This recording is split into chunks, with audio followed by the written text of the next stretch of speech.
This is Creating Your Encore Career and Becoming a Silver Entrepreneur with your host, Lynn Freest. Lynn will share ideas and expert advice from people that are walking in your shoes and living their encore careers, where they want and at the pace they want. You'll start a company of one with confidence and knowledge to live a fulfilled life of freedom and ease. Lynn is a coach and leadership consultant whose mission is to show senior leaders and experts how to start something refreshing and new after a full career in the corporate environment. Welcome to this episode of Creating Your Encore Career and Becoming a Silver Entrepreneur. Thanks for listening. With an encore career, the rewards are better than a cold beer on a hot day. And you could be creating value in the world beyond just winning that next pickleball game. You can work when you want, where you want, and you can do the work you love. You can live the dream. If you're ready to get started today, please contact me at lynn@lynnfreest.com. This is episode number 184, and it's Making the Career Leap, a conversation with Gina Riley. Gina Riley is a human resource professional, and she sits at the convergence between career coaching, executive search, and interview skills training. Gina's an authority in career transitions, and she's the creator of the Career Velocity System, a comprehensive solution helping leaders and executives map out their transition strategy to last throughout their careers. Gina's also a certified UMAP coach, and that's starting with their clients' strengths, values, skills, motivators, and leadership traits to help them powerfully integrate their unique attributes so their storytelling lands every conversation or interview. Gina says her clients, she connects the familiar dots in new ways and pulls back the curtain so that she can share unseen processes and unheard conversations from an executive recruiter's perspective. Some of the things we'll talk about in this episode are her 9-step model and her Career Velocity System, how she helps people with those transitions between careers, not just getting the new job, but how do you handle the time in between the career? How important networking is to making a successful transition. You're going to be working with new people, new environments, new ecosystems. Network is important. Why you need to be able to tell your own story. Again, people may care that you're high-level executive in a previous company, but they really want to know how you can solve their problems. And then finally, as you listen towards the end of the episode, she talks about why did a senior tech executive want to leave that career and move to becoming a real estate agent. Wait and listen for that. Welcome, Gina. It's great to have you here with us today. I wondered if we could just start off by saying, what's an exciting project you're working on these days that has you interested? Oh, gosh, I've got multiple. One is every month I'm writing articles for a magazine called Industry Expert Magazine, and it's always careers related, whether it's about networking. I have a series called How Your Next Executive Role Finds You, which is kind of about networking, and different things about job search strategy. So that's like 20 hours a month I'm putting into like really big articles. And then the other thing is I want to turn my Career Velocity model and frameworks into a book. So that's my ambitious project that I have looming and I'm carrying around with me on my shoulders, ready to go. I've had people who have written books and people have encouraged me to write a book. They're saying, okay, you've been talking about a subject now for a couple of years. You probably have the material for a book. And I'm saying, yeah, that's probably right. And I'm sure that's the case for you too. It's true because if you're delivering something on a regular basis and you have frameworks that you see working, that's that next step is, okay, can you get it down into a book? It really shows the thought leadership and the authority based on your experiences. So it's a good thing to do. Yep. Well, I guess I'd like to have you start laying out. I know you have a fascinating career and you came from executive search and now you're helping others. So maybe tell us a little bit about the work you do for your clients today. Sure. The quick evolution is started off in HR, in corporate, worked for Intel for 10 years. I was in staffing. I was a recruiter. I got a master's degree and became an HR business partner, being that partner to a VP and his whole group. Went into training and development, doing training and development programs. And then I stepped away from the workforce for a while to raise my two sons. And when I re-entered, I went to work for one of my Intel colleagues who started an executive search firm that's called Talents Group. And I've done a few executive searches, a couple of CEO searches, CFO search, COO, et cetera.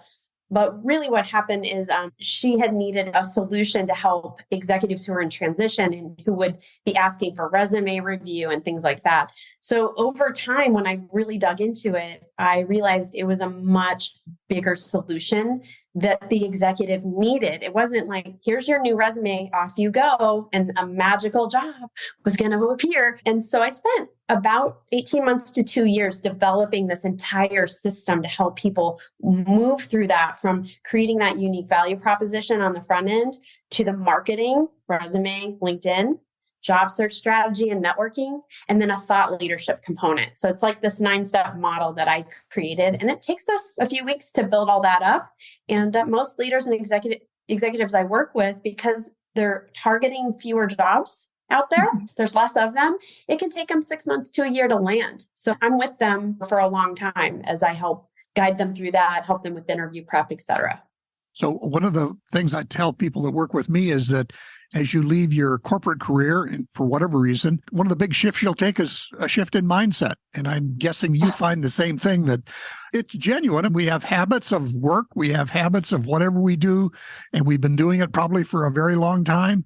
And then all of a sudden, okay, we're free to do anything we want. But what is that? And I was listening to one of your other podcasts where you were talking about, what was it? I'm going to use my words, mucky middle. Messy middle, yeah. The messy middle. Okay. And I do as well. You're speaking my language. The first meeting when I talk with my folks and I welcome them into my program is I talk about that grit or quit mindset, and the fact that some of them may have been laid off and that's why they're working with me, or they've been out of work for a while and now they're feeling like that downward spiral of, I'm not sure what my value is anymore. And so you had mentioned some resources. The resource I send people to is the William Bridges Transition Management Reels. It's easy to read book. And the one on personal transitions, because that's the one where we start to really understand, okay, it's totally normal that I'm going to first feel maybe elated that I've left my corporate job. And then I go through that messy middle, and that's normal. And unless you go through that and you acknowledge it and you allow for it, it's hard to come out to the new beginning. Sure. Absolutely. Yeah. And I love the William Bridges, and of the things some courses I've taken on transition, they really rely on his models a lot. And, but that whole idea of that in any transition, there's going to be a dip, there's going to be a time. And sometimes I know in my work with people who are actually, I'll say retiring, or at least going to have a gap there, acknowledge that you're on, I'll say, a sabbatical. It's not that you have nothing to do, or you can't do anything, but you're on sabbatical and you're just spending this time to learn and recreate yourself. Yeah. And I think a lot of people don't allow themselves that time. They think that they must be somehow activating at all times. And I don't know if activating, I think having that rest, a little bit of rest, whether that's a month or 2 months. But I interviewed a gentleman who is a leader at an investment group, and I was asking him, the whole idea was about how do people network with people in his kind of a role. And one thing that he had said is take that break. If you can afford it, take a break, because you don't know what you want necessarily. Mm-hmm. Yeah. And sometimes just as an example, one of the exercises I often ask people to do is sit down and list things you enjoyed, or list things where you found yourself losing track of time, not the jobs or the titles or just the activities. And it could have been work or non-work related. But I said, sometimes they'll start helping you discover what it might be that you really want to pursue going forward. Yeah. Absolutely. And even just stopping and taking, like, I use a particular assessment in my work, but assessing what are those strengths that you come to the planet with naturally. That's our Strengths Finders strengths. And what are the skills that really motivate me in my work, and start to put together for yourself that picture of how would I apply all of that? What would make my heart sing? What do I want to get up to do every day? That's when the picture can start to emerge. But you have to go through that discovery process to get through that messy middle. Yeah, I agree. And it's one of those things too, where I think in today's world, one of the things that drives me is that we're living longer and healthier longer.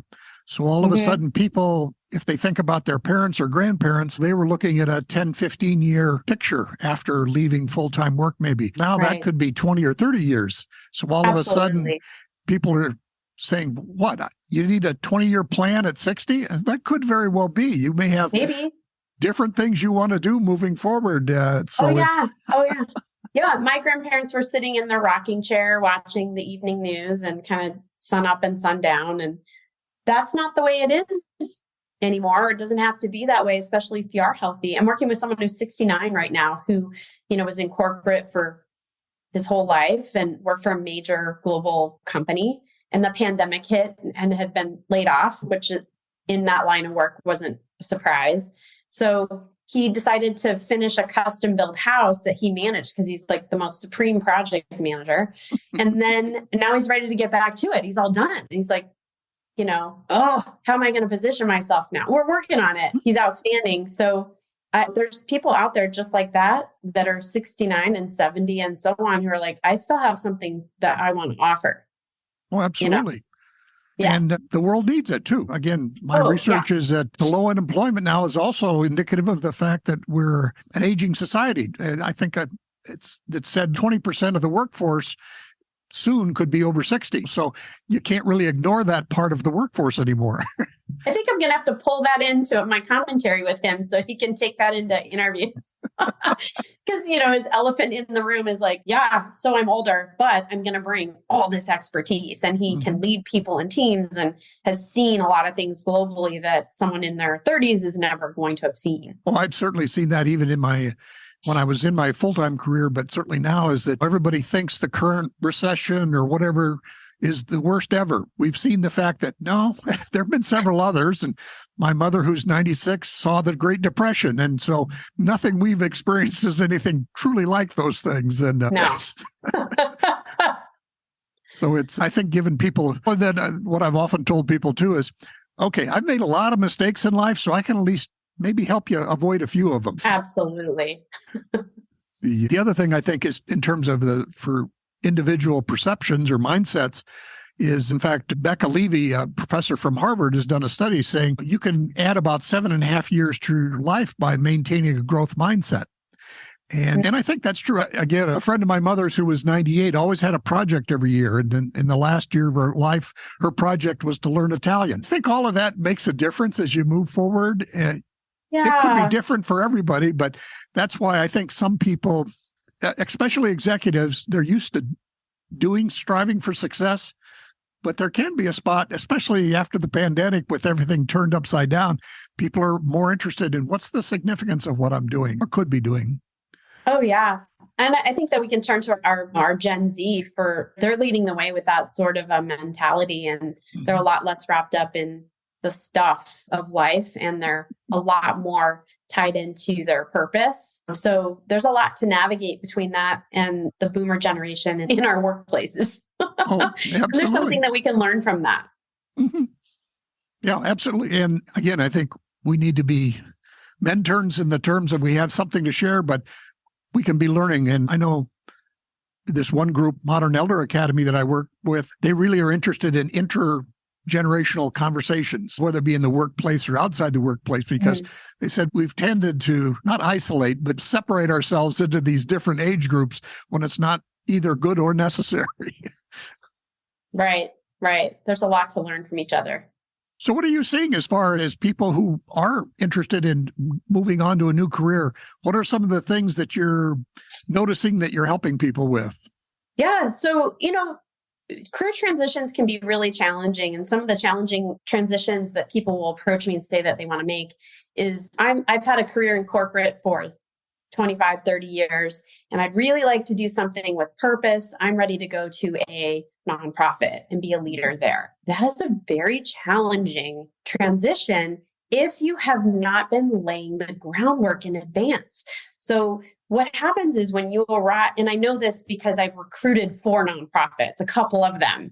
I have worked directly with the boards. And so the kinds of questions they're asking behind closed doors is, why now? Where have you been? Do you have any proof that you've maybe been on an unpaid board seat in that area of passion that you have? Or have you just suddenly arrived? It's a difficult leap to make. And a lot of times people aren't prepared for the salary difference as well, because it's oftentimes not going to pay the same.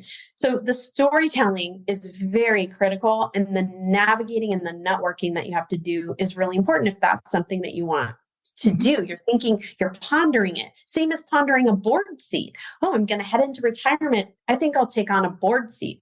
What kind of relationships have you been building to set yourself up in alignment with that kind of thing? It takes a couple of years to really do that in a way that then you're thought of for those roles, and that you can position yourself, because you won't be ready to position yourself and know your unique value proposition unless you've been talking with people. Now, there's also people who've been in nonprofit who will come to me and say, okay, it's time for me to maximize my upside. I'm in my late 40s, or I'm in my 50s. I've got kids going into college. I want a corporate role, and I want, options or stock and all of that stuff. That's a difficult one to do as well, because you have to be able to explain how you lead people and teams, but also how you know how to lead and manage a business. Mm-hmm. So I worked with someone who was managing a very large regional nonprofit who was concerned about making that translation. And what he found was, when he took many, many coffees with people in his network, because he knew everybody, because he was a fundraiser too, mm-hmm. They said, you've got it all. You run this massive business. You know how to manage budgets and people and recruit and hire and build culture. So it was a matter of him taking those conversations and then translating them into the language that the new decision maker could hear. Mm-hmm. So those are some of the challenging things that I see people trying to navigate, that I'm helping them with. That storytelling. What is your unique value proposition? How do you pull out your sharp tool from your Swiss Army knife and figure out how that decision maker will really resonate with that tool, versus, I have 30 years of experience, I can do it all. Most decision makers, like, their ears literally just shut off. They're like, okay, that's not what we need. We need someone to come in and do this. Right. Yeah, that whole idea of I can do anything for anybody means nobody's interested. So it doesn't work. It rarely works. Now, what I've found, and I do some executive coaching, what I found is often when you get involved, you do end up being involved in more activities, but that's not where you start usually. Absolutely. Once you get people convinced that you have the sharp tool, that's when you can start pulling out, like, oh, look, and I have a corkscrew, and I've got a screwdriver, and I've got all the other things on the toolkit. I interviewed this amazing chief marketing officer. Her name's Jennifer Davis, and it's in my series, How Your Next Executive Role Finds You. And the whole Swiss Army knife idea came from a conversation with her, how you've got to be able to explain how the sharp tool applies to that next job so that they get excited about you. Then let them be pleasantly surprised that you come with all these other tools that can help their organization. I want to go back. You've mentioned several times now the networking, and that's one of the things I've found for people who are leaving the corporate world, where that comprised their network, or they're moving to another job, much less independent work. You got to find a new circle of friends, as it were. So, yeah, have you found that too? Networking is essential, and networking is essential, and having a diverse network. So, the most challenging situations that I have partnered with people on with their career transition is the person that's been at the same company, the corporate, for 25 plus years. And then there's a layoff or something happens. And I'm think these big global companies, the Intels, the Nikes, these are in my backyard in Portland, Oregon. So these are my people. These are my community members and people my age, frankly. So what happens is they get laid off and then they're out. And they're looking around and they're like, okay, my peers, some of my leadership peers are now my competition for some of those roles. So it's really difficult to leverage those relationships. And I can't network backwards into the corporate because those people don't have a network either. It's all internal.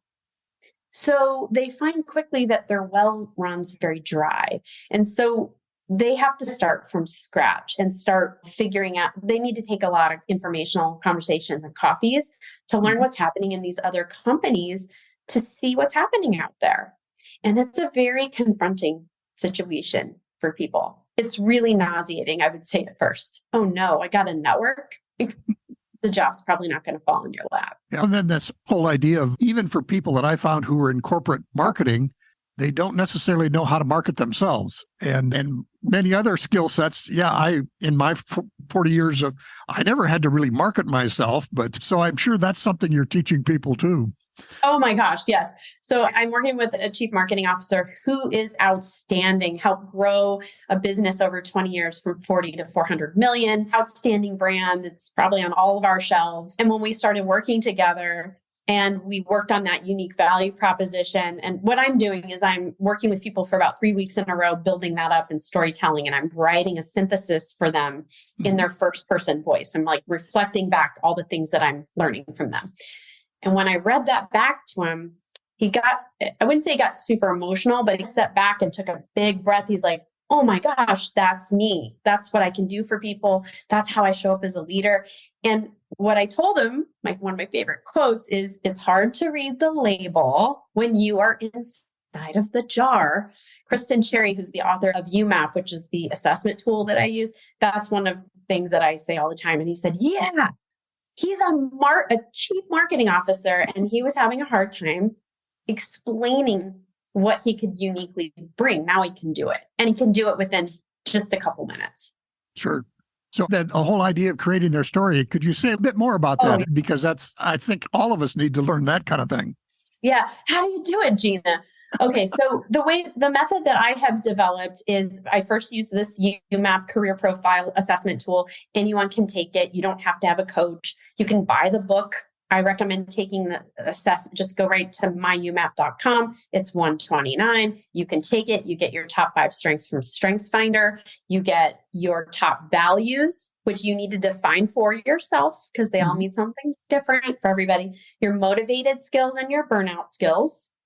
And then your personality, which she uses the Holland, and it's careers related. So if you have in your drawer the Myers-Briggs or the DISC or Insights or some of those, it's only the personality assessment. There's 4 pillars of career satisfaction. And what really tells me a lot about my client on that first meeting is, how do you do what you do? Those are your strengths. And why do you do what you do? Those are your values. Those are the underpinnings of how we're going to show up in interviews. And it's going to infuse life into what we say about the results that we bring. So that's week 1. I'm doing that, and I'm providing a synthesis for my people. We do a leadership synthesis as well. I use the adaptive leadership model because it's easy to use. And then the 3rd week, what I'm doing is I have them just tell me their whole career story. It's not to help them write a resume. It's so that I can write a streamlined narrative for them that then we take and we break it up into a tell me about yourself narrative. So now we know about them as a person. We know their leadership approach. And now we're going to take that story and we're going to streamline it. I have a method of doing that where they're able to say, let me tell you a little bit about myself in just 3 to 5 minutes. Because if you go longer than that, and I've had people in interviews do 20 in a 60-minute, right? 5 minutes. I want my leaders to be sharp. I want them to say, the thread throughout my career is this. I've done this consistently. I've been promoted for these kinds of things consistently. This is the value that I can deliver for you. And this is the way that I do it. And that's infusing some of that personal stuff without showing up and saying, here's my top 5 strengths from StrengthsFinder. That's not helpful. You're going to explain by your storytelling how you show up. And so what I want for people to do is do that so sharply and so quickly that they can then pivot into, tell me more about your organization. Tell me how some of these experiences might be beneficial to you, and helping them channel that narrative so that in interviews that they're really engaged with, do I have the skills, and will I have the opportunity to explain my skills versus blah, blah, blah, blah, blah, all about my career history, which what, about 7 minutes in, don't you go to sleep, Lynn? That's right. And again, but we're also used to thinking of life in terms of resumes and a series of career events and things like that, job titles. And that's what I always tell people is at this point, nobody cares about that. They have a problem they want solved. They really want to know, have you got what it takes to solve that problem? Not, were you chief marketing officer? Yeah. Have you done it? Have you led the size of team we have? Have you led the size of budget? Have you had a P&L? Have you had to work regionally, globally? Have, matrix teams, whatever initiatives they have coming up? Have you done it? That's what they want to know. And if it's a stretch, if it's some kind of a stretch, you are going to have to network like the daylights and get in front of the decision makers, probably get referred to get the look. Sure. Absolutely. Yeah, I know in my former company there, one of the groups they've reached out to is the military. People are exiting the military.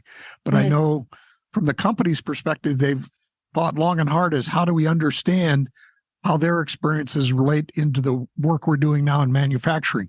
And they do. It's just, I know the company even goes ahead to try to help bridge that gap. And then they work with organizations that are helping the former military people make that gap or make that leap also. Oh, absolutely. The people coming out of the military have incredible skills, and it's a matter, again, of translating those. And I think there's career coaches who specialize in helping people with that translation.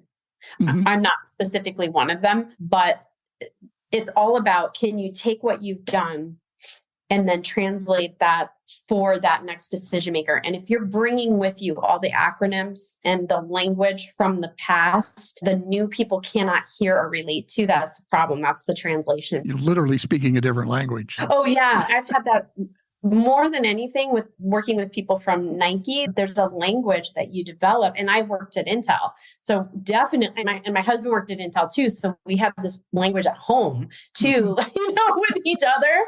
That was not normal, but it's that translation and that the certain phrasing of things that just doesn't land when you're trying to position yourself maybe into another culture. Sure. I think the whole skills of listening is always just critical to, especially in this kind of work, but you want to find out how they talk about their problems, quite frankly, before then you have a chance to say, oh, here's how I would describe your problem, and I can describe it in your language with my skills. I know. What you just said was so beautiful, because I think that if all job seekers or people who are in a career transition approach all of it with that spirit of inquiry and curiosity, it takes a lot of pressure off of, I've got to get a job or I've got to figure this out. If you could just pause and open up to, I'm very curious about what, and go into learner mode, then you may find you'll get more traction because you'll gather enough information that helps inform your process rather than you just figuring it out all by yourself in a bubble. Yeah, I think it was a quote from Dale Carnegie or something. He said, if you want to be considered a remarkable person, listen harder. Yes.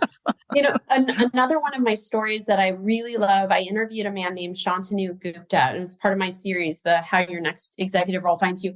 He was with Intel for, I want to say 26 years. And he got to a point where he got frustrated, hit his own ceiling, and couldn't find that next level opportunity. And so he's like, I want to run a business. I want upside. I want to really turn it up. And so it was hard for him to leave. So the story is actually really heartwarming on how he physically left. He said his wife had to come in and make him sign that he was going to finally leave. So it was emotional. But then what he did was he was like, well, I want to run a company. And as he went out and networked, he had a lot of doors shut in his face. They were saying, you don't really know how to be scrappy. How do we know that you know how to work with less resources? You've been protected your whole career. He had tons of stories about how he created startup opportunities within the company, but he had to have people ready to hear those.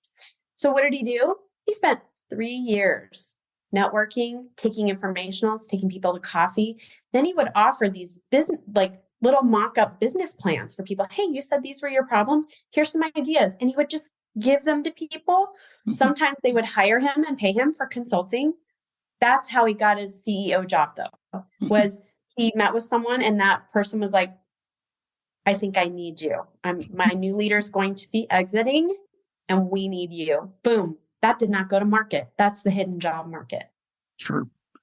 Yeah, it's just true that people buy stories. They don't necessarily buy resumes. So have you had the opportunity both to speak, but also to listen so that you can hear what the problem is out there? Yes. And that was all he was doing. Listening,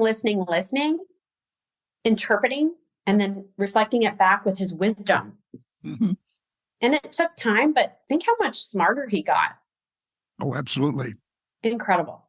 Yeah, when I first left my job, I was doing manufacturing consulting and I worked with small companies. And the first thing I found was their biggest need was talent, but the thing they lacked was bandwidth. There was the leadership teams of 2 or 3 people in these companies, so they could only take in so much thinking at any given time. So one of my goals then was to, okay, I'll do some of your thinking for you, and we'll just give you some small answers that you can implement. And that got more traction than me saying how smart I was. But absolutely. One thing that I think you and I had a back and forth about was like, how do you come up with that unique value proposition and how do you talk to it with confidence and clarity? Mm-hmm. And I'm working with someone right now who he's a chief information officer, I believe, CIO or CTO, I forget right now, and whole career in that. And he's going to do a huge pivot. He's going to become a real estate agent. And he has a deep why. Why is he doing that? And it's because he wants to help other technical people, younger in their career, early in their career, build generational wealth because he's an immigrant who came from less means and he had to learn the hard way. And so I want to do this to help other people do it. So he has the reason, he has the talent and the business skills, but then we're working together to help him sharpen, like, how am I going to confidently say, this is why you should hire me over some other agent who might have been doing it for 20 years? Mm-hmm. So all these things can be done, but just get centered and grounded in what do you uniquely bring to that? That's the story. Sure. Absolutely. I can think of him as he talks to people. He pulls in some of his background saying, I speak the same language you folks do, and here's the vision I can help you create a thing. That sounds amazing. Oh my gosh. Once we got working together, I feel emotional about it because it's such a beautiful story. And that's what that ideal client should feel when they hire him is I get where you're coming from. I trust you because of your business expertise, but I believe in you because of why you're doing it. How cool is that? Yeah, absolutely. Yeah, I think of a guy who I've read about that he talks about, you start off with kind of the pain points as you work with somebody, whether it be an individual making a career transition or even a business, but then eventually you end up talking about identity. Who do they want to be? How do they want to help the person they're going to help? You end up talking about the transformation, but you probably often start with as another friend said, what's the bleeding neck wound? What's the thing I got to fix right now, or get some insight. But then later on, you work into these other arenas. Yeah. I start with that why. Like, why do you do what you do? And who are you? Like, I want to know who they are. And we use that as the springboard. And then we start teasing out, what are your top 5 to 10 stories you're going to tell people? I mean, that's all the interview prep. That's all the nuts and bolts of a good career transition. You have to have a good resume. We work on that. The resume, the LinkedIn profile, all that's very important. If you start with it, what messaging are you going to be putting in there that's any different than anyone else? You're going to go and just make it look like another stuffy resume. So how do you breathe life into it? You got to bring yourself. Yeah. Yeah. In the end, they'll buy your story, as I think I said. I think that's always true. I agree. Another thought the top of your pyramid, your 9 steps, is thought leadership. So I'd like to see how do you think about that? How do you explain becoming a thought leader to people? Yeah, I love this topic. So thought leadership to me is a way for people to showcase what they're best known for in a consistent way. So it doesn't have to be extreme that you need to be a thought leader and start trying to plan for a TEDx talk. It can start really small. It could be writing a short form post on LinkedIn and sharing an article that you read and just giving the top 3 highlights from that article, using 3 hashtags and then tagging people as appropriate in your network, speaking to your audience. So if you're a technician, technical person, or if you're a marketing person, pulling people in that are your people and fanning other people's flames as you do it to create conversations so that you're thought of in that realm. That what we want is for you to be considered in the future and people to come to you rather than you having to chase the opportunities. So it could be like things like that. It might be a panelist opportunity. You might do a speaking engagement at a conference. It could be something much. I have one of my gentlemen that I work with. He's an investigations professional inside of a major global bank. And so as he was networking with his people, I know a lot of people, they had him create a 3-part webinar and then do this like podcast. And he's proud of it. He has incredible expertise and it's helping him feel really sharp about like his delivery. So thought leadership is so important for you to be found and for you to create that know and trust factor for your brand. And it's something you have to work at and it takes a while. You can't expect to do it overnight. It takes, I interviewed an author, her name's Lee Caraher. She wrote Nielsen Management and the Boomerang Principle. It's about leading cultures of people that are not of your generation. It's very inspiring work. She did a podcast called, If You Call Yourself a Thought Leader, You're Probably Not a Thought Leader. And I loved it so much. I asked her if she would let me interview her for my next article that's going to come out in April. But what she says is it can take like 18 months to start to get traction for a thought leadership plan. So the people I'm working with, they just put their toe in the water and they do just one thing, like on LinkedIn. They can't expect to suddenly have people like going bananas over them. That you have to be consistent. Although I will say, those that try it will notice that they get more views on their profile. They get people commenting on their stuff if they do it well. So that's what we want. We want engagement on the right topics. But you have to teach the algorithm and you got to be out there doing it. But you don't have to do anything. You don't have to create a personal website. You don't have to. There's all these things you don't have to do. Do things that are in your lane that you feel comfortable with. But you need to do it with a good cadence. Sure. Yeah, I had friends that told me several times that it's as important to be consistent, say on LinkedIn, as it is to have brilliant thoughts. But if you're consistent and you're commenting on other people's work, all of that helps you get connected with the friends of friends idea like we would do in the networking. That's 100% true. The way that I've developed a lot of my own relationships among other coaching peers across the country and the world is by supporting what they're putting out because they're putting out really great content. So going in and not just saying, way to go, Michelle, exclamation point. It's that what you just wrote was so great, spot on. And with number 3, what my thoughts are, blah, blah, blah. Or another thing to add is this, right? And it helps them. It helps me work. It's out there in the ecosystem. You're putting positive breadcrumb trails out there digitally. Right. Absolutely. It's been a wonderful conversation. What are some of your final thoughts or things that you'd like to share? And also your contact information we'll be sharing in the show notes. So anything in there that you want to especially have noted, we'll keep that. But final thoughts you'd give to the audience.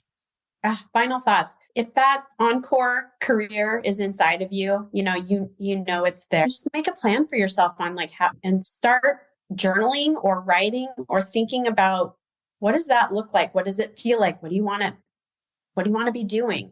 What do you want your days to be like? What I would say as far as pointers on my website, career, it's on Gina Riley Consulting. At the very top, there's a green button. If you click the green button, you can download a free webinar. It's 30 minutes and it comes with a PDF workbook. And the workbook, when you print it out, you can start noodling out. What are my strengths? All the things that we talked about today. What are my values? How does that play a role? What are the skills that motivate me? What do I want to be doing? What are the career results that I'm really proud of? What do I want to apply to the future? So it's a couple pages of that where you can actually just start thinking about what you want to do. That gives you something to then go have informational conversations with people that you trust to help inform that process. And just don't start with, I'm looking for a job. I'm looking for a job. Start with curiosity, like you and I talked about earlier.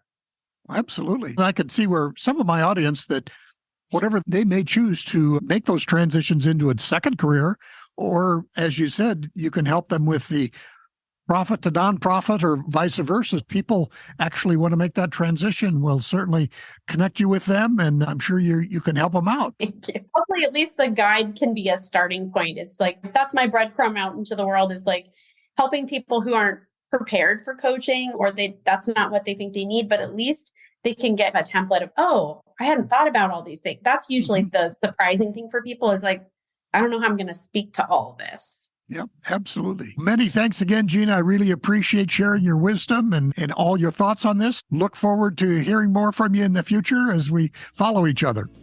Thank you. Thanks for having me. Quick recap of some of the issues we talked about was her 9-step model and her career velocity system, how she helps people manage that transition between careers, why it's important to be good at networking as you make a successful transition, why you need to be able to tell your own story. And then, as we wrapped up there, why did a senior tech executive want to move into a career in real estate? Well, we'll also have Gina's contact information in the show notes, and I encourage you to explore and contact her if you have need of her services. With an Encore career, the rewards are great. You can be creating value in the world beyond just winning that next pickleball game. You can work when you want, where you want, and you can do the work you love. So if you're ready to get started today, please contact me at lynn@lynnfrias.com. Or you can head over to my website, lynnfrias.com, listen to a few podcasts, and get on the email list. Thanks for listening, and we'll see you next time.